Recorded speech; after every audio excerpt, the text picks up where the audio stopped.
I want you to hit me as hard as you can.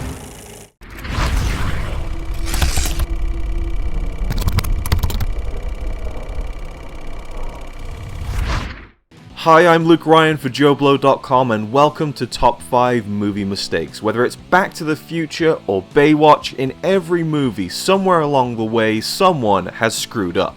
In this installment, we're covering Rogue One, a Star Wars story, the 2016 film that has the distinction of being the first ever live-action Star Wars film to take place outside of the episodic Skywalker saga. Though we still get a little dose of Skywalker action, and it was pretty cool, right? Many fans and critics were split on Rogue One, which seems to be the destiny of any Star Wars movie made after 1980, but most agreed that it was a very well made film. But after the much publicised reshoots the film went through, fans noticing that a plethora of material in the trailers was not present in the final film also, does Rogue One have even worse movie mistakes than most Star Wars films? Big changes made late in the game could easily leave the movie open to bigger mistakes, right? Well, let's take a look and find out. Number 5. In the scene where Bodhi the pilot is being led across the desert on Jeddah, we see half of an enormous statue of a Jedi Knight, crumpled and in ruins. It's a pretty cool image and one that we also saw in the trailer in an unused shot. However, once the scene with Bodhi reaches its end and we cut away to a long shot before moving to the next scene, the statue is now showing the left side of the Jedi Knight's body, as opposed to the right side that was shown in the beginning of the scene. A flipped mirror shot to be sure, but not a welcome one. I'm not sure how this happened, especially considering the fact that the whole frame is filled with scenery, and there doesn't seem to be a real reason for it to be horizontally flipped. Number 4. In the scene where our rebel hero Jyn Erso confronts Saw Gerrera, take a close look at Saw and see if you spot the error.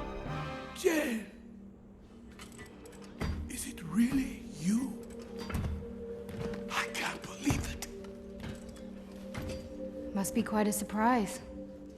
Are we not still friends? The last time I saw you, you gave me a knife and loaded blaster and told me to wait in a bunker till daylight. I knew you were safe. You left me behind.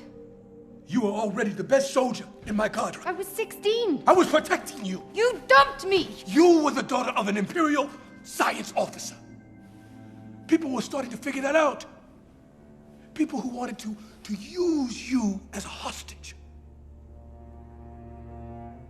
Not a day goes by that I don't think of you. His breathing mask is holstered on the front of his suit here in this shot.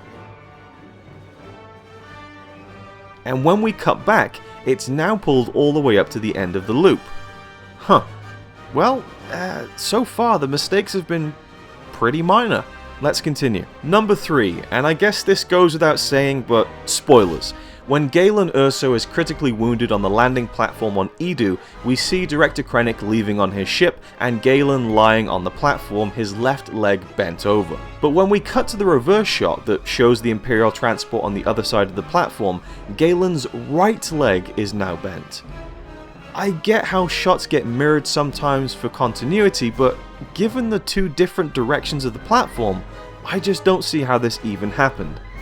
But still, this is small fry. Number 2. After Baze saves Chirrut's skin by taking out the stormtroopers he was fighting, take a look at Chirrut's staff.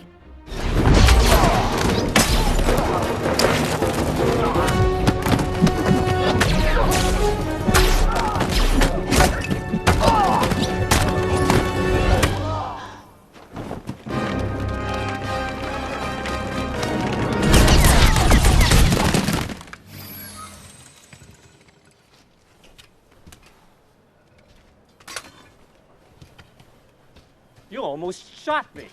You're welcome. Did you catch it?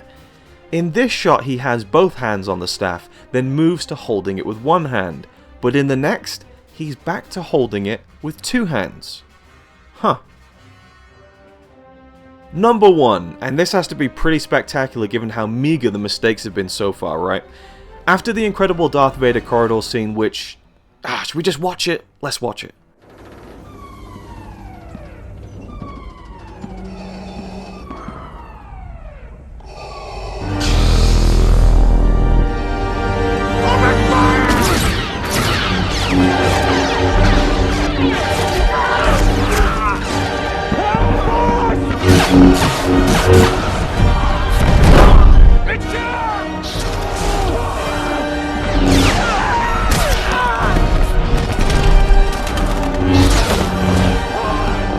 Alright, not too much now. Back to the mistake. So, when the rebels get away with the Death Star plans, Vader is left on this walkway watching them escape. But there's no wind in the vacuum of space, so why is his robe billowing? How is he even breathing? Now you could say there's a force field around the area to allow breathing, but in that case, why is his cloak flowing in the wind? Now admittedly for me, this is just an aesthetic choice. It looks cool and ultimately just doesn't really matter. If we were going to get that scientific with space in a Star Wars movie, this is what the opening of Revenge of the Sith would sound like.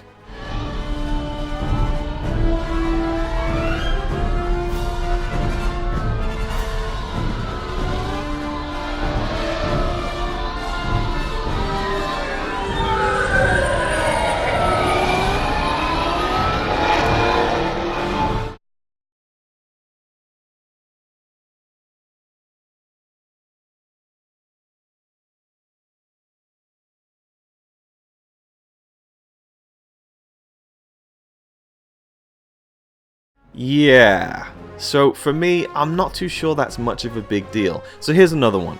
When Cassian Andor is meeting with a man named Tivik, his coat slips back off his right shoulder. Throughout the intercutting of this scene, the coat keeps moving back up his shoulder. And that's about it. Honestly, I'm surprised. Rogue One is actually fairly free of any really bad movie mistakes, which have been a fairly big staple of the Star Wars series over the years. It's a good thing George Lucas won't be on hand to update this movie and add mistakes like he's done in the past, but we've already talked about that. And if you've missed them, go back and check out our top 5 movie mistakes videos on the original trilogy, the prequel trilogy, and The Force Awakens. And I'm sure we'll be back next year with some movie mistakes from The Last Jedi. Until then, thanks for watching, and may the movie mistakes be with you.